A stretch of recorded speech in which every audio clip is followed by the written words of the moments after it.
organizing a meeting that featured a convicted murderer from the Mexican Mafia. He was the keynote speaker who addressed a group of local law enforcement and business leaders last week in downtown LA. Some of the criticism, Chief, is that it was a huge waste of public resources and that this guy's no dignitary but a convicted murderer. So why did this happen? How did this happen? Well, there were some mistakes made in this, and I've talked to my folks that organized it, and they understand that.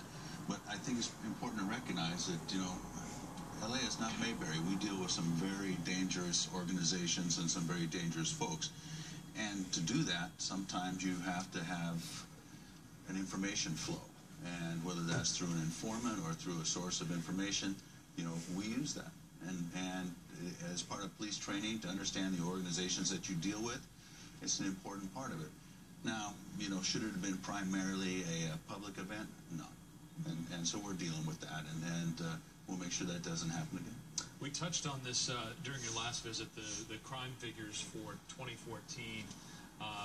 We'll show some of those right now. Overall, violent crime went up 14% last year in Los Angeles. Here are the four areas in which crime, the major crimes, went up. We talked about this a little bit the last time you visited. We didn't have the actual numbers. Now we do. What are you doing about this? How concerned are you about it? Well, I'm concerned anytime we see an increase in crime. You know, we had a decrease in crime, violent crime, for 12 years straight. And last year, not last year, but the year before, 13 was the lowest the city had ever experienced. So we did not replicate 13 in violent crime. And so we're going to look at ways that we can do that. But I think it's still important for people to recognize that this city is the safest it's been since in violent crime and homicide since the 60s and 50s. And if you go to total Part 1 crime, which we had a decrease in last year, so total crime was down. But if you go to Part 1 crime and you do it per capita, we're safer than before I was born. So, you know, does it concern me? Of course it does. But should people be concerned that their city is no longer safe? That's just not true.